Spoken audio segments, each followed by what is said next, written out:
On this week's episode of Nintendo Noise, we're talking about what GameCube games we want to see come to Nintendo Switch Online.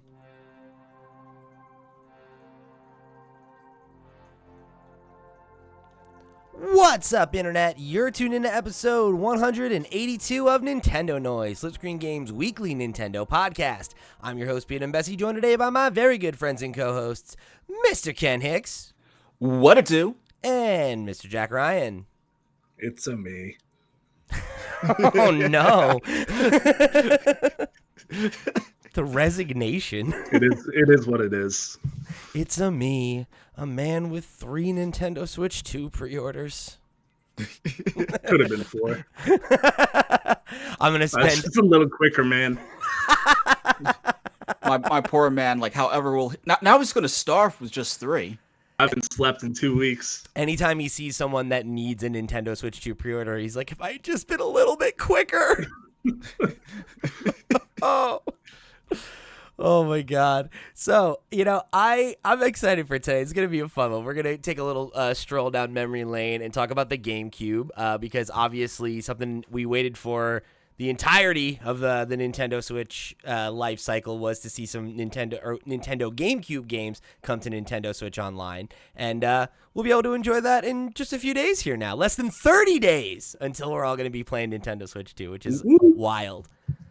So we did this the way that we usually do our little lists. We all made a list of like roughly 10 or so games. We'll go round robin style and we'll all rattle off a game on our list and we'll talk about what we like the game or why we like the game, some of our memories about it, why we'd like to see it come to Nintendo Switch Online.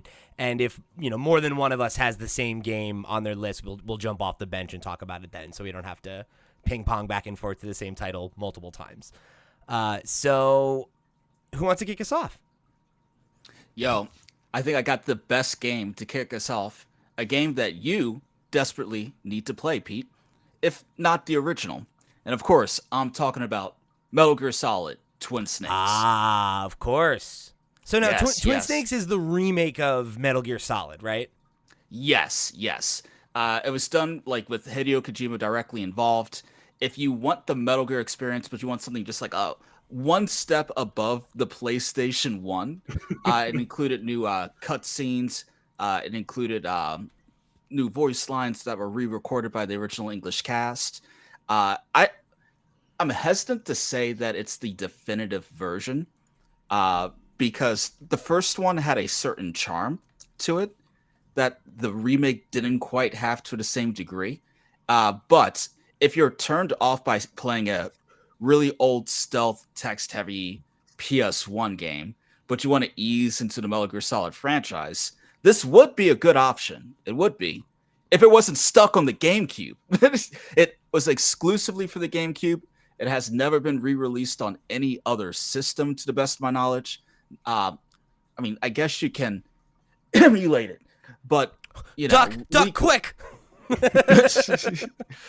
But it's the only Metal Gear Solid game that I can think of, aside from Metal Gear Solid 4, that is just like firmly locked behind one generational console.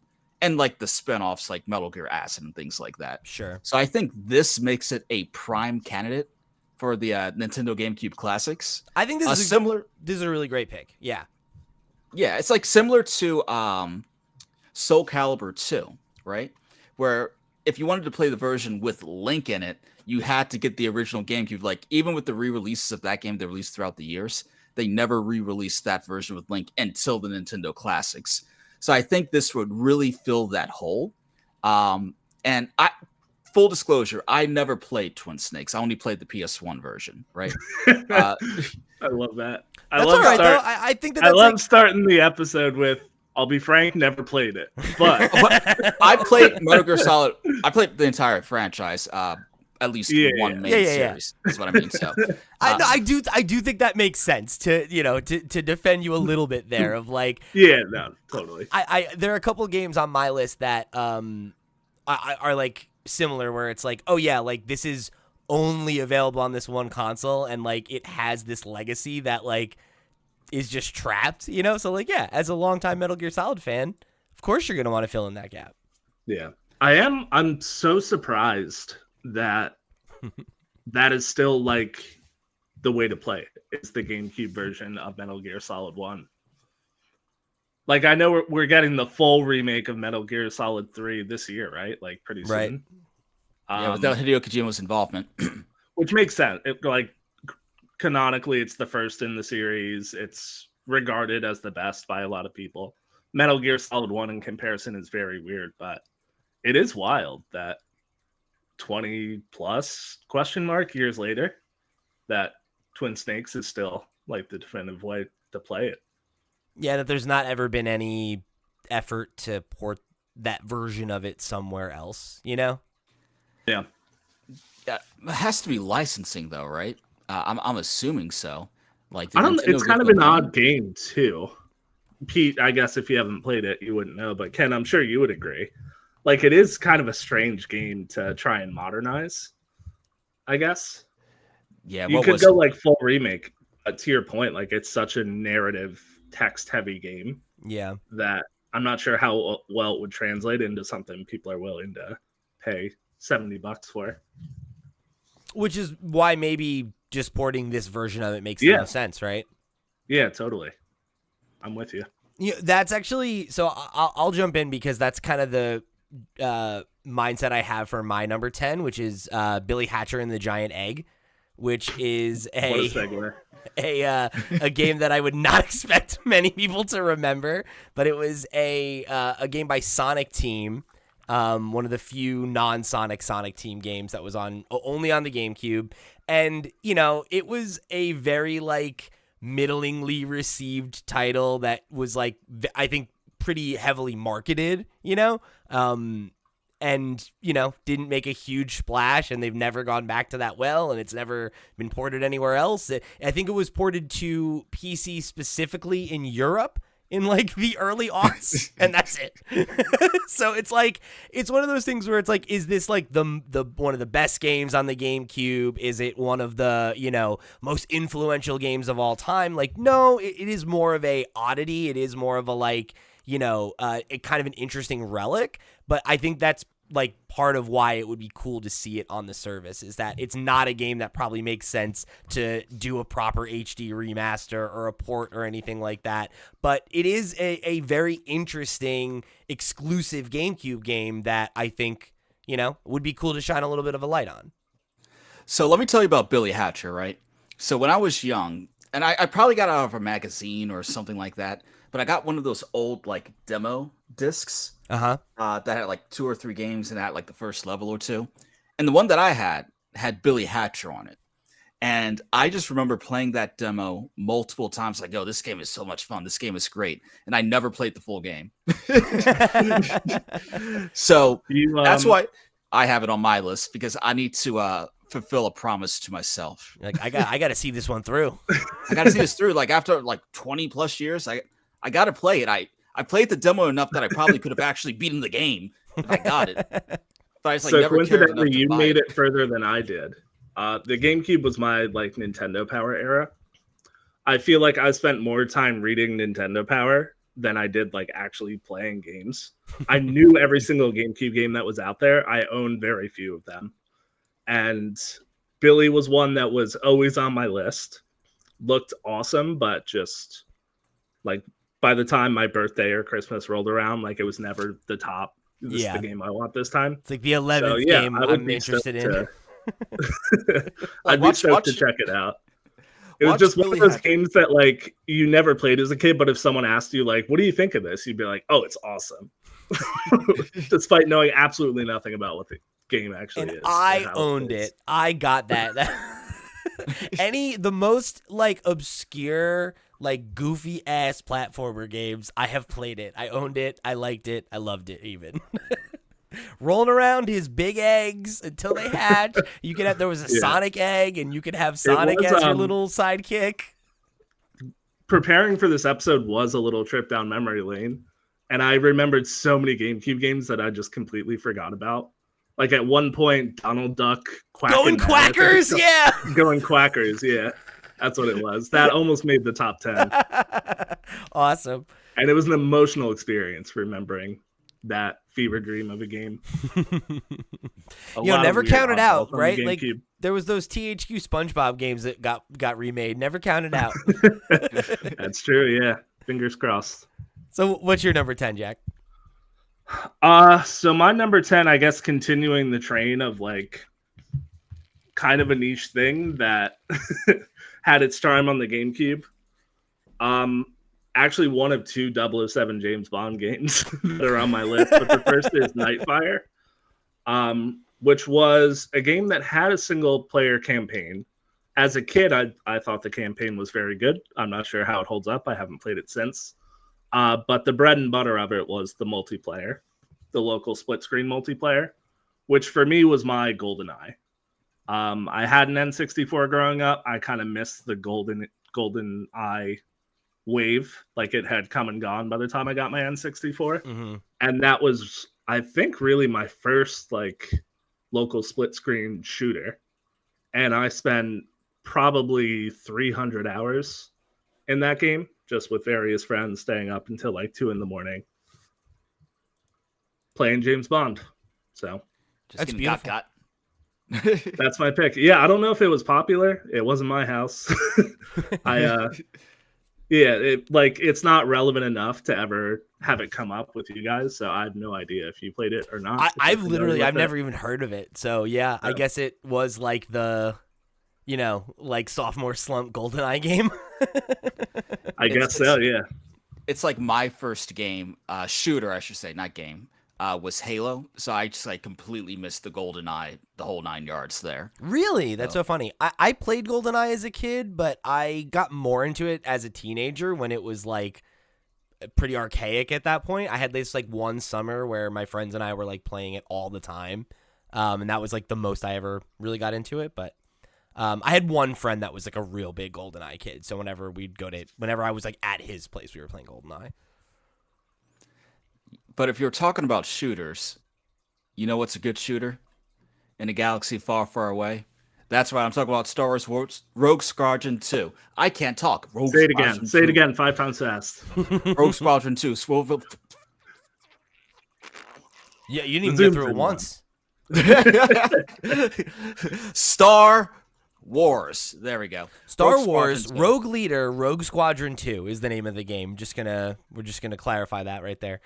Yeah, just don't mind me. I'm just glitching out. But no, like so that was, even to this day, graphically speaking, I think that game holds up very, very well. Beautiful. I feel like there hasn't been a ton of like sci-fi space shooting Star Wars games recently. Like I love like Jedi Survivor, and I hear the Outlaws game is pretty great. Star Wars Battle, whatever, that's fine and dandy. But actually just like getting into like the X-Wing and taking down the Death Star, and like there hasn't been any game like that recently that I just really vibe with. The closest thing is this season's of Fortnite, where you can actually get into a TIE fighter, which is kind of rad. I'm not going to lie. Never a great sign when that's your closest comparison. When that's the most recent thing, and then it's only for the next 30 days. So, if you're watching this live or within a week of release, get in while the getting's good. You can get Emperor Palpatine. You get Palpatine to do the gritty. What more do you want? I don't want to live on this planet anymor. I disagree. I'm gonna get us back to talking about this game because it was also on my list, and that hurt me. That dealt psychic damage to me. I know what my new video background's gonna be next week. Is all I'm saying. Jesus Christ! I will personally send it to you. So yeah, I think this is one I think they should really, really make the effort to get it on the list, because like this was a launch title for the GameCube. It was like still over the course of the console, it's like one of the highest like rated games on the GameCube, and it's another one of those like odd ones where like this is a game that people remember, they still talk about, and it's just never ever been ported anywhere else. It's been stuck on the GameCube, and I think it's because Factor 5 was the developer, and like they ended up going out of business. And I want to say it was like 2001 or something like that, 2009. So it might be one of those things where like the license has just like changed hands a million times and nobody's ever bothered to do anything with it. But yeah, if it's not going to get a proper remaster, like almost every other Star Wars game from almost every other era of Star Wars games has had, yeah, like let's put it on Nintendo Switch Online, right? Like make it accessible. And like that's the cool thing with Nintendo Switch Online, right? These are just emulators. Like if they can find the original GameCube disc, they can get it running on this, right? If they can do rip a an remaster- ISO off of the internet, they can get it up. Exactly, but like if they wanted to do a remaster, if they tried to get like the source code that's most likely lost to time to a closed studio, like this might be the only way we get it back aside from a full-blown remake, Right. which would be a different conversation. Yeah, That'd be a not premium gonna Switch happen. 2 title. So that's the cool thing that I love about these Nintendo Online Johns. Yeah, I would love to see them bring take it back. advantage of it for some of the licensed stuff that is really memorable to like the console's legacy and like list of like premium library titles, but like are for rights or all these other reasons just never ever going to get that treatment. All right, number 9 for me is Mario Superstar Baseball. I feel like this era of Mario sports titles was like really when they were kind of hitting on all cylinders, like the N64 into the GameCube era. Like you have a lot of the best examples of the Mario sports stuff. And I think this game was a lot of fun. There's only ever been one sequel on the Wii, and they never really went back to this well, which like I think makes sense broadly. Like baseball's not the most popular sport, right? Like it's America and Japan and, a couple other countries in like South America where it's like a big deal, but it doesn't necessarily have the same worldwide impact as, some of the others like soccer or something like that, right? Obviously. But yeah, I mean, granted the, like current state of Mario sports games are also not good enough to warrant something that is like more niche. So like, I don't necessarily want a new one. Why don't we just get this one back, right? Like, make it available. That's great. I'll futz around with it and have some fun. But why not Mario Tennis? Because I mean, the best one is Tennis 64, and you already have that. So Yeah, like Fair. yeah, tennis we also have on the Switch. I know it wasn't a great entry, but probably superior to the GameCube one, I'd guess. There's someone listening fuming right now. like that's clearly the best one. The All right, audacity we'll of keep that it rolling, and I'm gonna go with the only game that should be on this list, which is Donkey Konga, A man of culture. and which I know on paper doesn't make sense because it requires a plastic bongo, which has not existed for 20 years.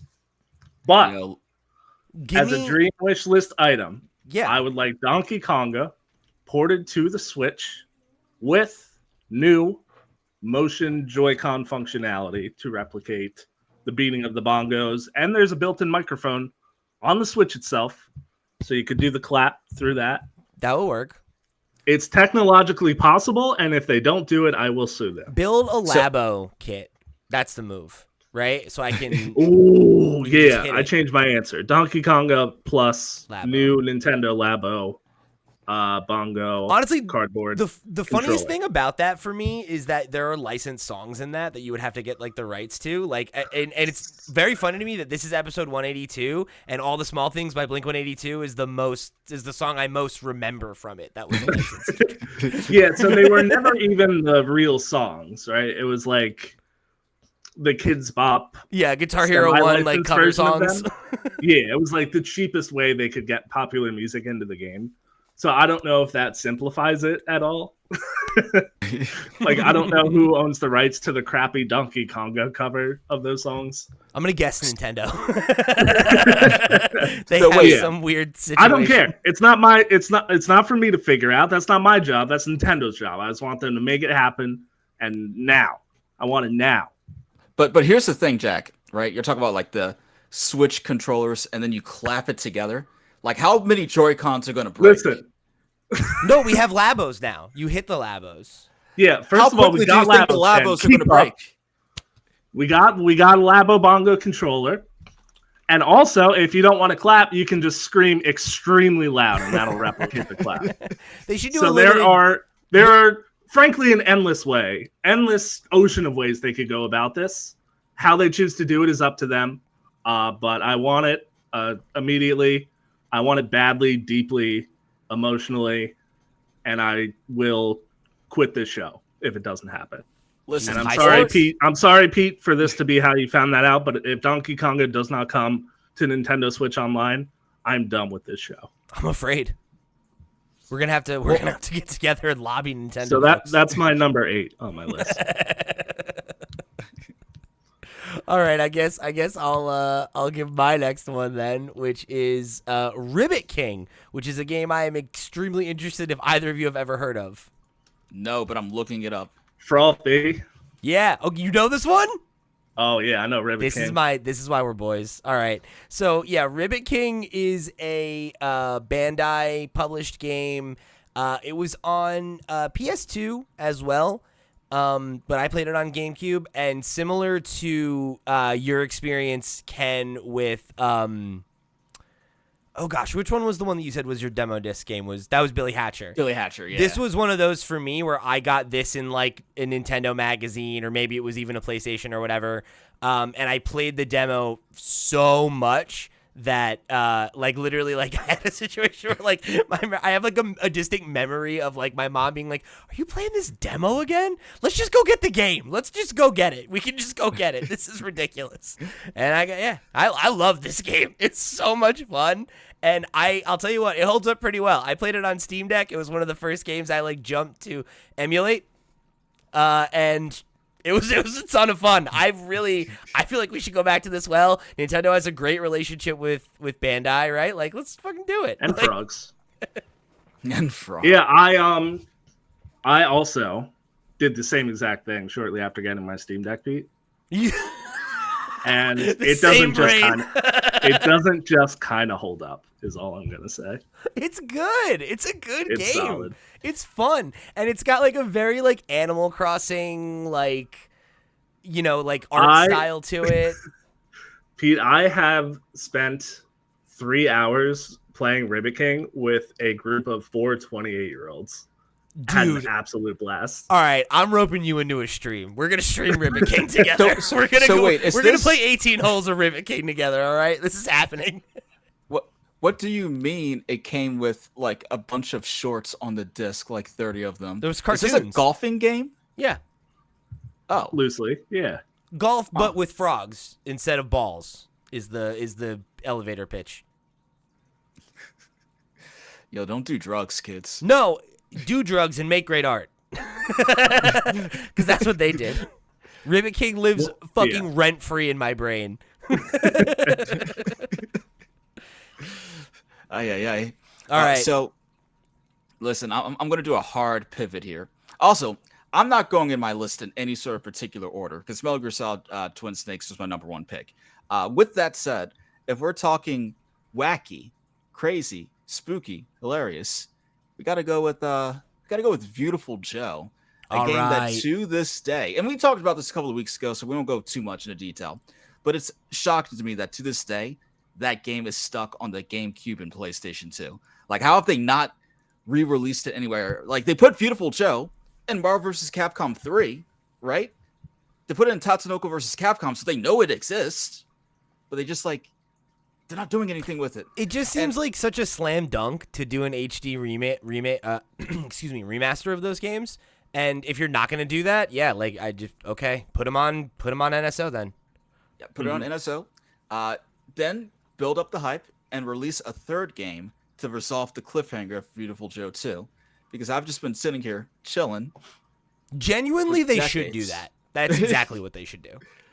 They should put them out on NSO, release a 1 and 2 collection, and then do a 3. What are we doing here? Featuring Dante from Devil May Cry and Beautiful Joe 2. Yeah. I'm just saying. Or Beautiful Joe 1. Yeah. I appreciate, Ken, that we've only been doing this show together a couple months, and this is the second time Beautiful Joe has appeared on a like top best of or personal wish list of yours. Have you played Beautiful Joe? I actually haven't, no, personally.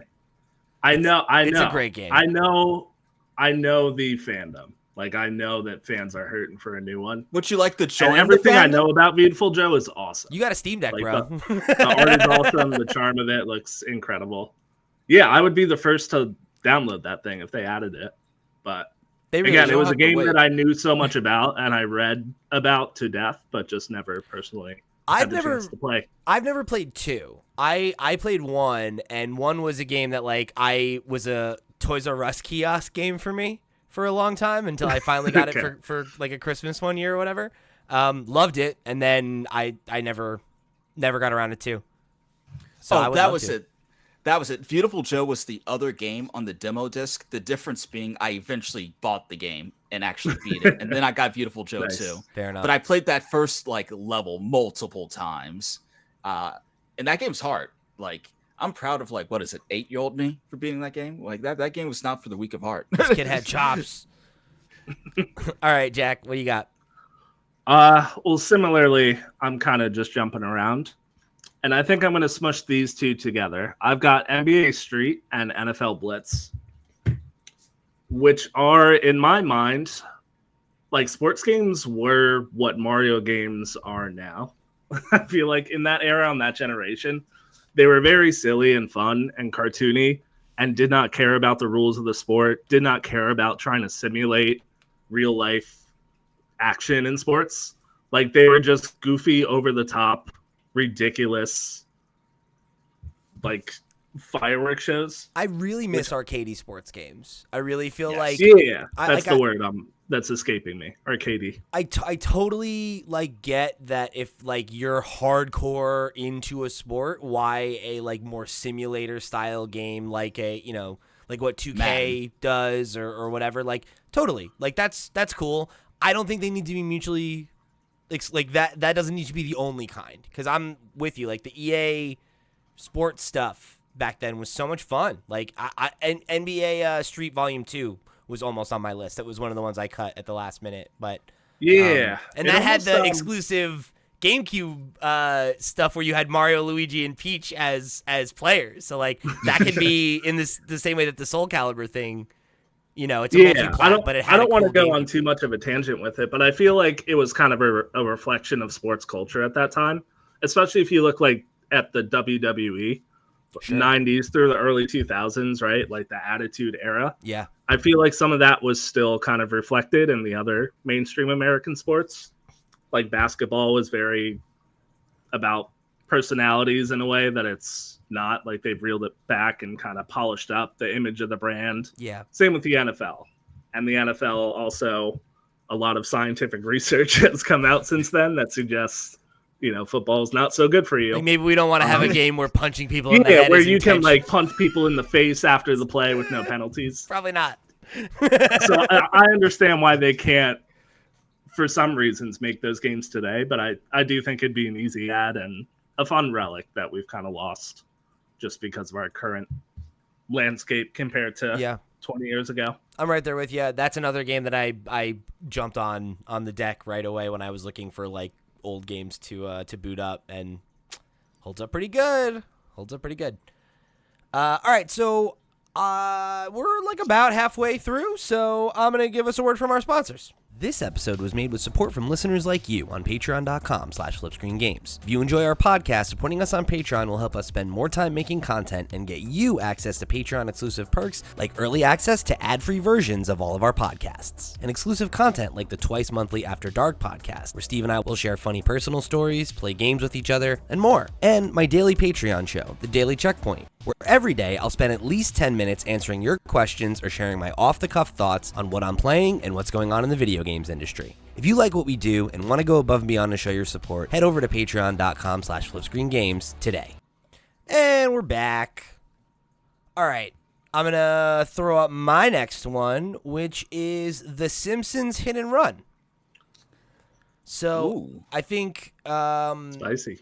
Yeah, I tried to not get like too in the weeds with like specific licensed properties, because obviously there's like, not a super huge likelihood of some of that stuff happening. But I think this is one of those ones where it's like, how difficult would this be? right? Like really, it's like this game that like has an extremely like long shadow. It's a game people still remember and talk about, and most of the people I know that own a Steam Deck, it was one of the first games that they looked to emulate, and it's never had it was ported to Windows in the early aughts. It's never had a modern PC release. It's not available, in a super accessible way anywhere. And I think, the IP is obviously, not at the peak of its popularity anymore, but it's one of those, like, it's an institution, right? Like, I think this is one of those things that if it was there, I think people would jump in on it and they would be really excited to play it. And it's like outside the box, but I don't think it's so crazy that you couldn't find a way to make it work. That reminds me, I just saw a YouTube video about the speed running community and how the Simpsons Road Rage, the one before Hit and Run, has evolved over time randomly. So it's funny that you bring this up. Not for nothing, with a lot of these games, like the speedrunning community is what kind of keeps these things alive.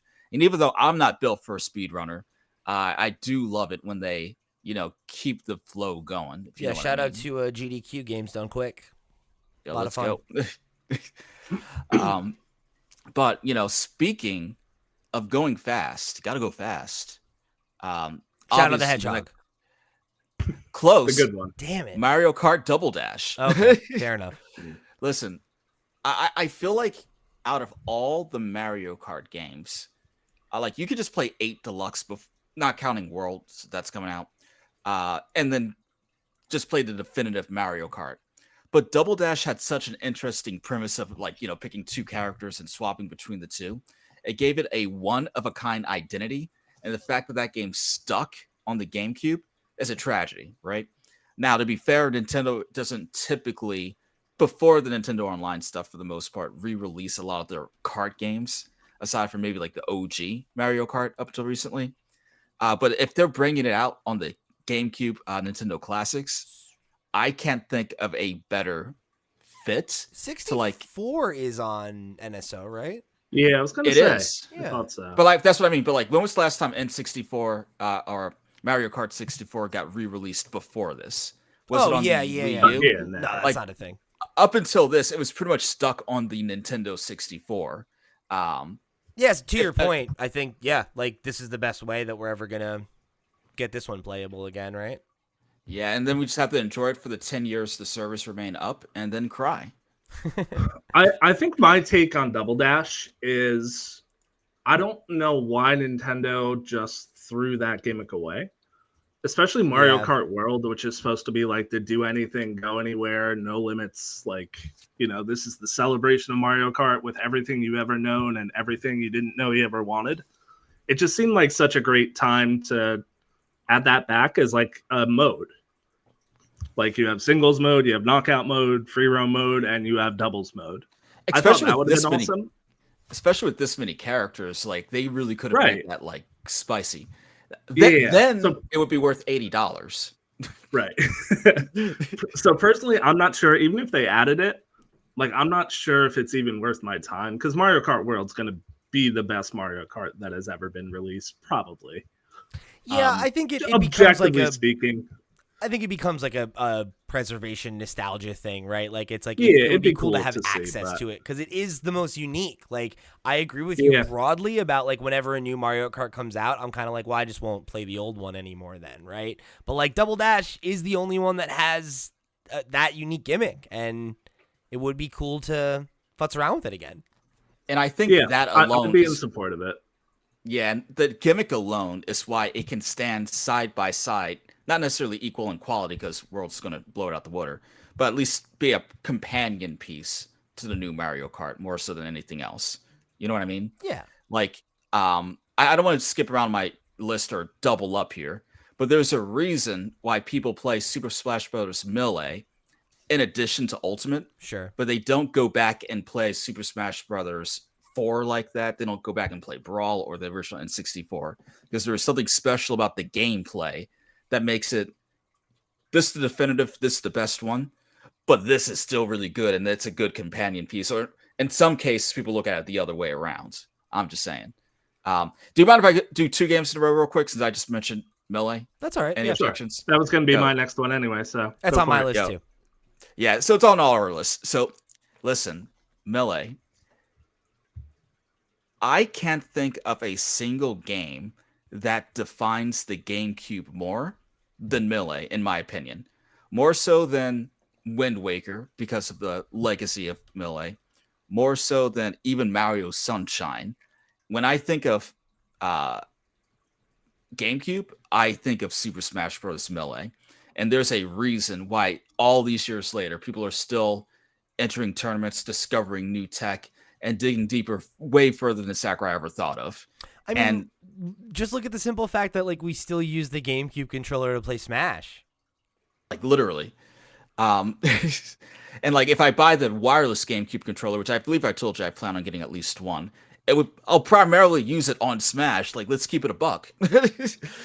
So I don't know. That's all I gotta say. I feel like the only downside would be Nintendo is not very supportive of fan tournaments. They've kind of shut it down, a ton of them over the years. And I think that bringing a tournament heavy game as popular as Melee to the virtual console, like I feel like they might not add it out of spite, which would be a shame. You know what I mean? Yeah, I think you're onto it. It's more than them not just being averse to like embracing the competitive community. They actively like hate that game. Like specifically Melee, they want no part of it, seems. I agree, it's up there for me. I'm not sure if it's like the defining game of the GameCube. It might be. I can't think of something else that would take its place. Definitely I don't know in the if it running, is but for me. I can't but see it coming over. I agree with what you're saying about it, though. I think it is probably like the flagship game, just because of what a legacy it has, like that people. And it was still a launch play game, wasn't it? Like pretty much everyone owned it. Yeah, I don't know if it was like launch window, it was, like I think within the first couple of months. I think it came out in like December of the year that the GameCube came out, which was like 2 months later or something like that. Yeah, I got my GameCube relatively early on, not right away, but I want to say within like 6 to 8 months. Because I feel like I remember getting it for Christmas the year it came out, and that Melee was a pack-in title. Because I remember I had the strategy guide for it before it came out, and I was like, "Oh my god!"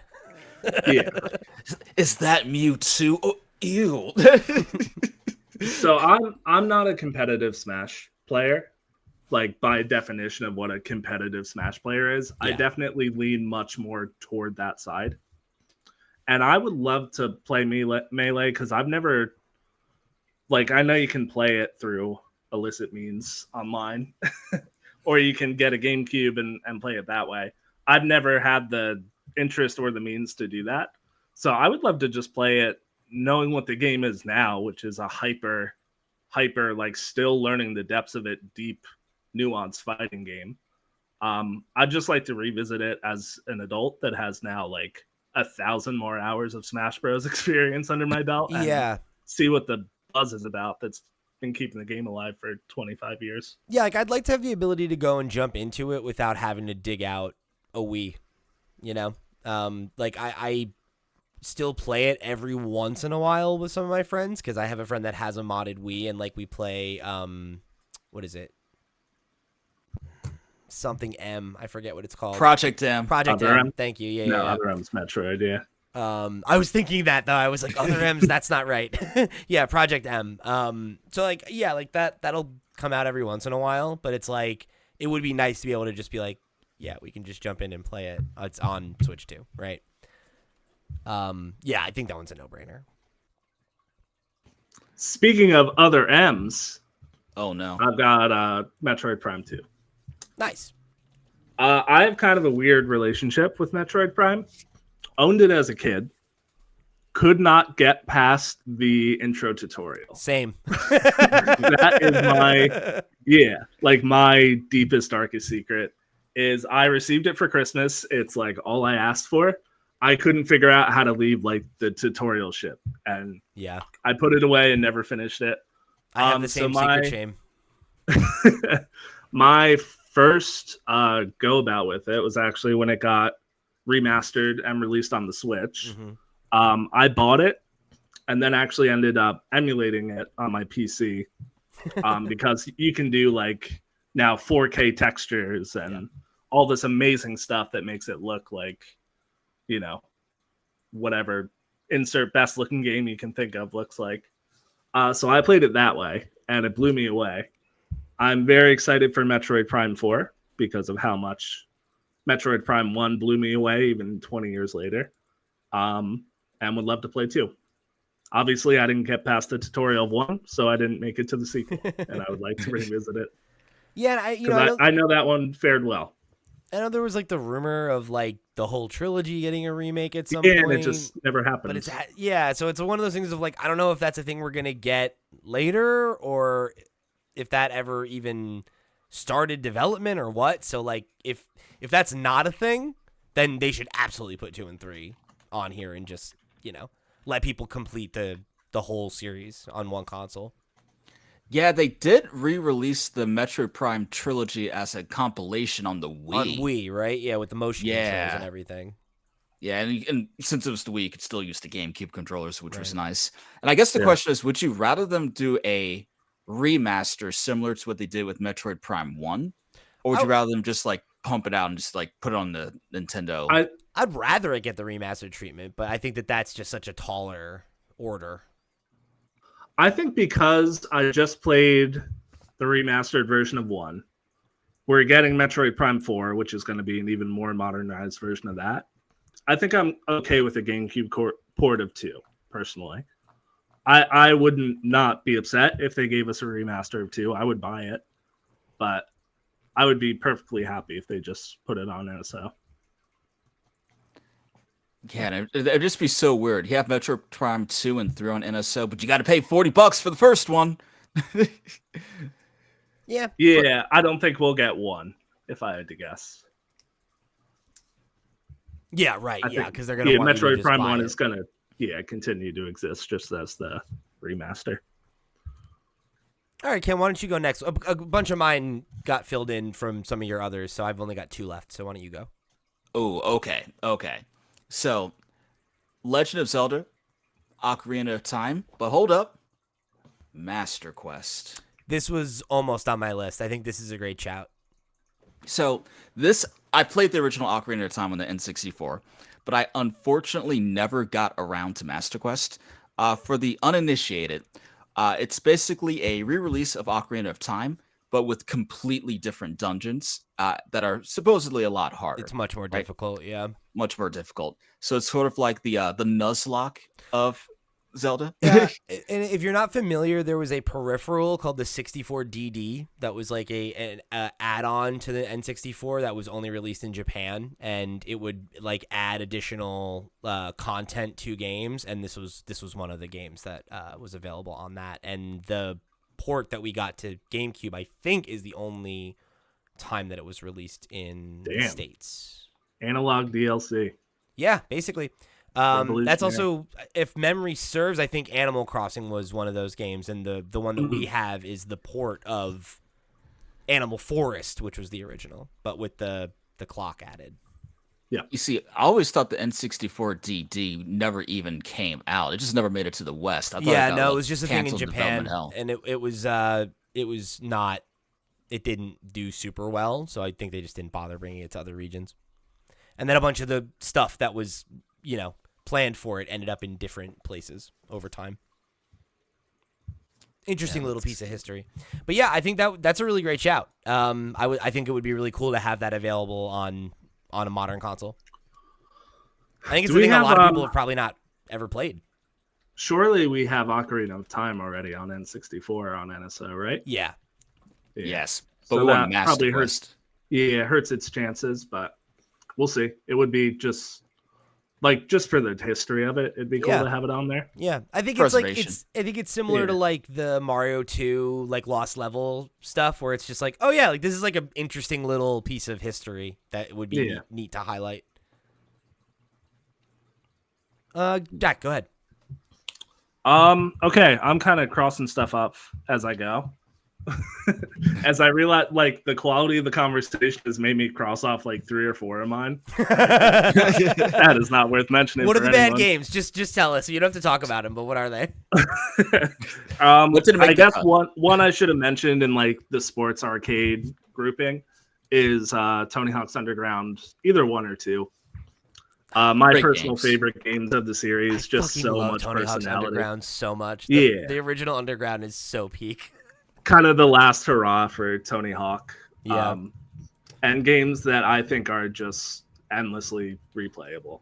Even Not today. for nothing. Another like, Steam Deck game for me. That was one of the first games I ran through. Like, not for nothing, the Underground games were the first Tony Hawk games I ever played. Like, I completely skipped 1 through 4 and went straight into Really? Undergrounds. Not a bad time to hop on. No, Underground Yeah. was the first one that I personally owned. I had played 3 and I guess I played all of 1 through 4 to some degrees at friends' houses, but Underground I remember like was my first one, and I played the shit out of it. I've beaten that game like 45 times.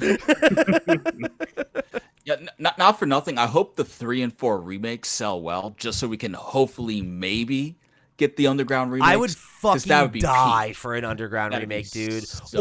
Or if they want to be like, we did 1 and 2 and 3 and 4, and now we want to like maybe try to actually do a new game. Just do Underground 3. Like do a new Underground set in today times that's influenced by modern skateboard culture and Yeah, they'd be tough to remake compared to 1 and 4 because they were like fully voice acted and had a lot of the real life skaters. Like any real life skater who spoke in that game, I think, right, was the real person voicing it. Yeah, I guess so that would be very tough. If they have any of the source files, like you could just take the uncompressed audio and like remaster that, and but like definitely a way taller order than just like mission based stuff on a map, Right. Yeah, but I would love to see it. I'm with you, Pete. I just played both of those games to death. Absolutely loved them. Yeah, 2's a lot of fun too. I don't think it holds up as well. I think it's a little bit like that's where I feel like it kind of starts to go off the rails, but a little bit. It's a fun game, but I think that one also like doesn't hold up as well because it's so rooted in like Jackass and like it's very one took it Thug 1 took itself like just seriously enough. Yeah. Still goofy, but like there was still some earnest, story and effort behind there. Yeah. Whereas 2 was just all about like, look at this crazy crocodile. We're gonna go slap its butt. Like, yeah, exactly. To your point, yeah. Just very which like, jackassy. I loved back in the day. I don't know that it's like a game that we need. It's not a must play today. Right. Yeah. Whereas I think Underground like really still is. To me, that's like really the pinnacle of the series. Yeah. And just to keep the ball rolling, I'll give another, which I don't have much to say about, but Resident Evil 4, I know it came out in a vastly superior remake. The remake was actually my first go with Resident Evil 4. It blew me away. It was my game of the year. Last year or 2023? I think last year. No, maybe 2 years ago. I think it's 2023. I don't remember. Time's a flat circle. Yeah. Anyway, I thought it was a 10 out of 10 masterpiece. I know the GameCube version is not going to live up to that, but I've heard from die-hard fans of 4 that there's like some stuff that the remake kind of loses in translation. So I would love to go back and experience it. And I know there's a huge community of people that love the original and would love to see it preserved and retained on the Nintendo Switch. Yeah, as much as I love a proper remake of a game that kind of like reimagines it, like that's great, and you want the original playable, I think. Yeah, that's it. The one thing I will add to Resident Evil 4, right, is that the Wii version is the best version of the game. Like that's because it's one of the few games on the Wii that I feel like is actually improved by the motion controls, because you can just aim the cruiser at the screen. And then instead of having like the tank controls, it kind of made the gameplay a lot more fluid, personally. And that was my favorite way to play the game because I played it on GameCube, Wii, and PlayStation 2 with the added content. Now, I will say it makes the game easier, for sure. Definitely makes the game easier. And some people say it takes away a little bit of the tension. But I was also like, what is it, like 14 when that came out, and I was like, this is fine. But like that would be my only like hesitation. Like if they don't put it on the GameCube classics, maybe eventually they'll put it on the Wii classics, if they even go down that far. Give us So both. you're starting to give us both. Yeah.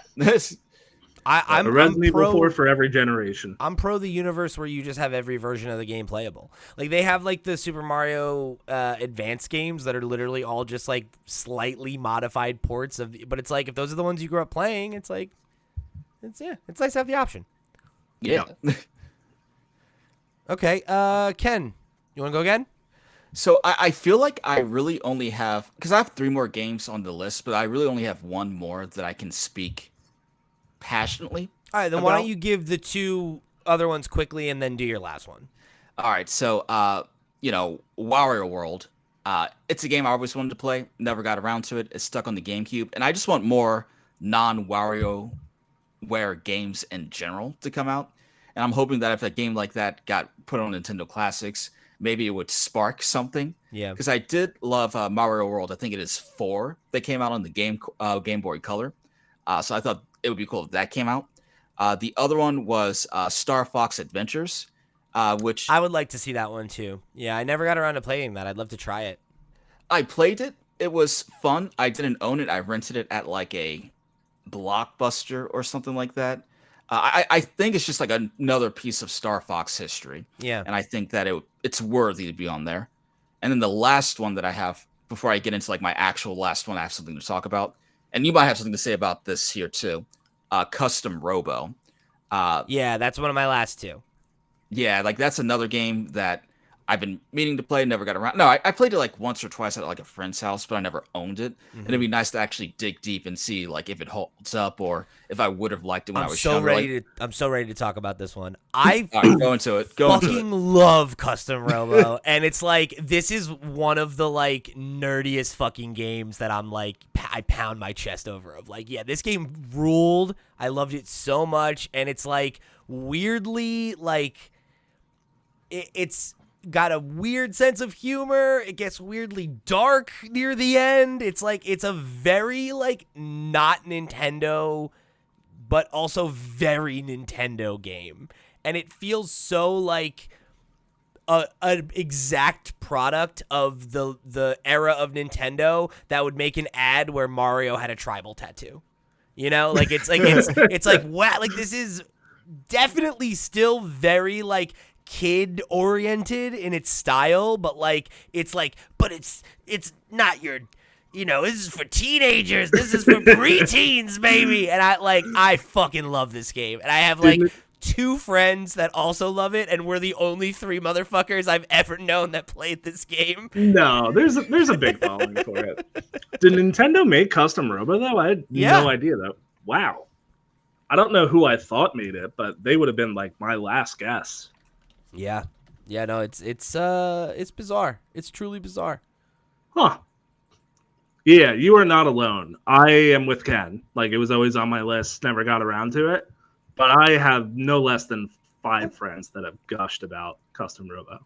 So I have to, it looks like it was developed by Noise and published by Nintendo. I don't know what Noise has, it looks like that's the only thing they've done is Custom Robo. So Great. But Nintendo doesn't own them. So I don't know. It's a weird one.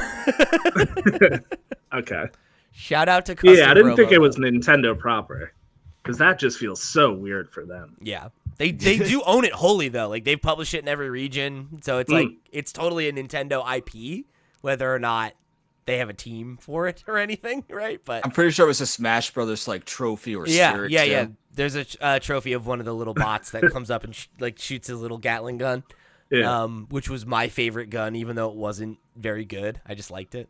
I'll be honest, solely based on your excitement right now for this game, I would be stoked to see it come, and I would download it immediately. Cool. I would love to play it again, man. I really would. And who Just knows? because you are glowing in a way you have not this entire episode. It's so fun. It's such a fucking wild, wacky game, man. Shout out to Custom Robo. Well, fingers crossed for you. If it comes out on GameCube Classics, I will give that game an earnest shot, and then I'll give you my opinion. Yeah. Maybe we can stream it. Like, I'd love to. Is it multiplayer? Nah. I think there is Local? a competitive multiplayer for local where you could I think you could bring your mech into your friend's game and battle each other, but Okay. I never So had a can friend whoop to you. do that with, so I might be making that up. Oh, Pete Pete. used to play local multiplayer with his hands and feet. Yeah, He was the true custom robo. one of the many games and I'm like, what if I only had a friend to play this with? It's like I had Four Swords Adventure in the Game Boy adapters and nobody wanted to play it. Yeah, that one I can relate to. Oh man. All right. I mean, I guess I'll just do my last one and get it out of the way. Yeah, All go right. for it. Cool. My last one is Animal Crossing. That's my last one. Beautiful. So, Animal Crossing proper for me is, I think, the defining game of the GameCube. Not again. For me personally, I loved Animal Crossing. I still love Animal Crossing. But it was very much, a game that I at the time I had this very revolutionary kind of reaction to it because it was this is very much challenging my perception of what a video game is, right? I had played stuff actually I guess I don't know if I played which I would have played first, but Harvest Moon is a contemporary, title that I played that was not about combat or anything like that, but it was still so much more quantifiable of what is successful or not, right? Because it's there's a profit motive and it's like the tycoon games or something like that, or this is not a combat game but it's a commerce game, and that has this very clear win-loss kind of thing, whereas Animal Crossing was the first game I ever played that was I would define as experiential, right? Where it's there are things you can do, right? You can try to max out your, home score with the happy home folks, or you can,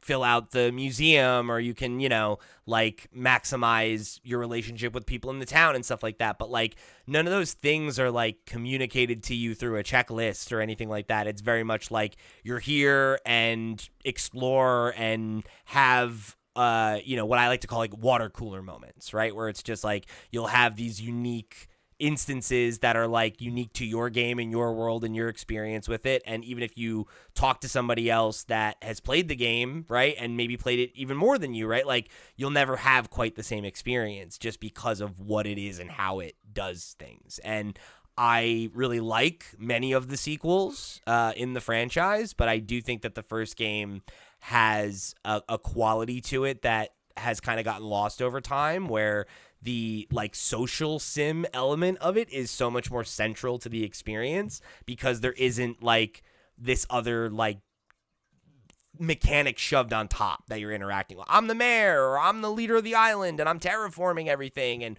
or I'm going to the city square or whatever, right? It's it doesn't have a gimmick mechanic that it tries to build around. It's just you're here in the town and you have relationships with the people in it, and you are trying to make money and collect cool stuff by any means necessary. And I like how much it limits what you can do in a day too, Yeah, I would argue kind of part of the message of Animal Crossing 1 and the series as a whole was you are just a person. You're not special. You are surrounded by other people who are not special. You are just living life. And I agree. It's possibly my favorite series ever. And I think 1 probably represents the series better than anything that's come after it. Yeah, I agree. I think it was really, really cool to see everybody in the world playing Animal Crossing during COVID, right? It came out 2 months after the lockdown started. That was a very special and a very cool moment to be alive to see, just as someone who loves video games. That was very cool.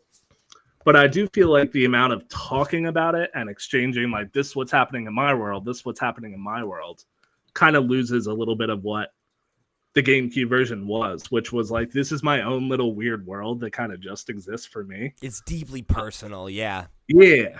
I still remember my OG Animal Crossing island. It's ingrained in my head. Dude, I mean I one of my defining gaming memories, and not in a positive way, is when I moved to the town that I like spent my teenage years, right? Like I moved there like right when I was like 11 or 12 or something like that. And I remember it was like the first week I had moved in, I had set up all my consoles and everything, and I was like feeling homesick. And I booted up Animal Crossing, and my save was wiped. And it was like literally like, you know, I don't know, like 4 or 5 years of playing or whatever that was lost.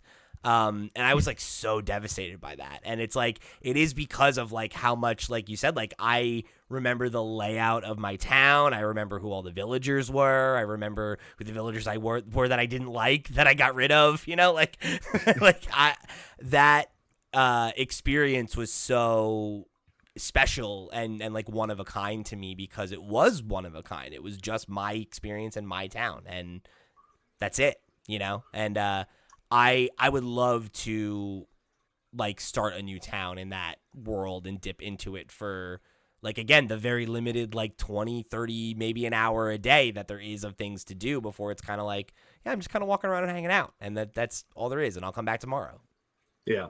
So since you shared yours, I'll share my kind of young adulthood or late childhood moment of like existentialism that came from Animal Crossing, which was I kind of missed the point of the game when I first got it. I loved it, and I was spending like 8 hours a day doing everything you could possibly do in a day in Animal Crossing, which lasts for like maybe a week, and then you start to get to the point where the game's trying to tell you, like, look, just 15 minutes a day worth of stuff, and then go live your life and come back tomorrow. And I did not accept that as an answer.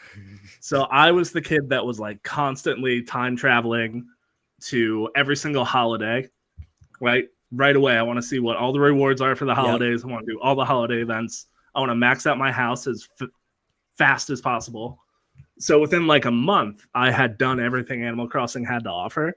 And at the end of it, I was like a 9-year-old kid. And I just had this deep, like guttural feeling of like, I just rushed through my life. Like my life is over and I wasn't there to experience it. I felt like an 85-year-old man, right? Who was just like wrapped up in the corporate rat race of greed and capitalism and had just let his whole life fly by. And that had a very deep impact on me that has not left me since. What radicalized you? My capitalistic tendencies destroying the experience of playing Animal Crossing. Man, it changed me. I'm not kidding. I know. I love that. That's genuinely beautiful. Great. I haven't looked at life through the same lens since. I say with a giant picture of Waluigi swallowing me whole. There's symbolism there. I feel like that would have been such a beautiful note to end on, but I have 2 more games that I honestly don't even really care about that much, but I'll hit them because they're here. Yeah. Sonic Adventure 2 Battle. Played an absolute ton of. Love that game. Ken, I'll let you speak to it. I feel like you probably have some strong attachments to this game. Yeah, with Sonic Adventure 2 Battle, it is another one of those first games I ever played on the GameCube. It was my first Sonic game, so that was great. And that made me eventually go get Sonic Mega Collection, and that's when I got into the 2D Sonic games. Same. I remember spending countless hours in the Chow Garden. Not knowing what I'm doing, but just doing my best. And sometimes your best is good enough. The first time you beat the light side and the dark side, and you get Super Sonic and Super Shadow at the end, spoiler alerts, that just made Super Saiyan 9 Kenny go nuts. And I think it's been re-released on a few different consoles since, but it is a definitive Sonic the Hedgehog game. In my opinion, it's a definitive way to play Sonic Adventure 2. The Sonic Adventure 1 remake apparently had some DX frame rate issue. DX, yeah, apparently had some issues that I didn't notice as a kid, but other people who played it on the GameCube They're messy notice. games, but I have a ton of nostalgia for them. I would love to see them come for sure. Also, Shadow the Hedgehog, give him his gun back. Cowards. Yes. Yo, they did give a Shadow it's a one-to-one, perfectly emulated port, except Shadow has a gun. They did give Shadow a gun in the Sonic the Hedgehog 3 movie, though, which I do appreciate. They did? Oh my god! I can't. Only for one scene, but they gave him a gun. I can't wait to watch that movie. I appreciate that. I only watch the Sonic movies when I have a cold, so I'm waiting until I have a cold to watch it. The third one is the best one by a significant margin, and that's all I'll say without getting too off track. Like the third one's like it's a good movie. I'll raise It's you. a I'll good raise one. you and pull us off track a little bit more to say that the Paramount Plus Knuckles TV show, if you got a cold, pretty good. Yeah. I watched the Maybe show. that can be It the is next good. episode, Pete. Game recommendations for when you got a cold. Games improved by being in the midst of a fever dream. Yeah. Yeah, so for Chow Garden alone, like I'd love to see it. Yeah. I do own it on Steam. I'm sure a lot of people that have a nostalgic attachment, if you have a laptop or a Steam Deck or a PC, you probably own it there. For everyone else, I think it'd be cool to bring it over because it was an odd Sonic game. It was a fun Sonic game. Doesn't hold up in every way, but just, again, another piece of history that I'd like to see. It taught me over. that it was really important to live and learn, though. Yeah. Oh, yeah. And escape from the city. Gotta escape from the city. And then my last one is Tales of Symphonia, which I know got released on Switch. Ken mentioned that before the show. I actually didn't know that. That's That game's awesome fire. for people that want to pay for Tales of Symphonia. I don't. I want it for free for the GameCube. Give it to so me. it made my list. All right. Awesome. Any honorable mentions left for you, Ken, or are we good to roll? I kind of went through everything I wanted to say. I Beautiful. think. You know what? I'll throw out one last game. Godzilla Destroy All Monsters. Didn't make my list, but it was almost on there. It's a great game. Re-release it. Great game. All right, folks. Thank you for joining us on another episode of Nintendo Noise. I'm going to throw this question to you. If you could see any game from the GameCube come to Switch 2, what would it be? No restrictions. Let us know in the comments down below. I want to hear from you folks. And are you picking up a GameCube controller day one? Because I think at least Ken and I are thinking about it. We'll see. And of course, I'd love to extend a very special thank you to our Patreon producers for the month of May. They are, of course, Arnold J. Rimmer, Christopher Valenz, Gabriel Hasselmeyer, a.k.a. Asobi, Project Julian, Steve Stompy, Susan Likes Cats and Also Boobies, That One Kid Nick, Ty the Dude, Voodoo Vic, and Waka Hula. Thank you all so much for your support over on patreon.com/flipscreengames. Y'all the realest of the real, and we greatly appreciate your support of this and all of our sister shows. Remember, if you want to check out those shows, the Steam Deck podcast and the Flip Screen Games podcast, you want to write in with your thoughts on this week's episode or get your thoughts read on the air, you can do all that and much more by heading over to flipscreen.games. That's our website where you can find all the links to all the places that we are all over the web. However you choose to get involved, show your support, or join the community, you can do it over there. Thanks for tuning in to another episode of Nintendo Noise. For the crew, I've been Pete, he's been Jack, he's been Ken. We'll see you next week.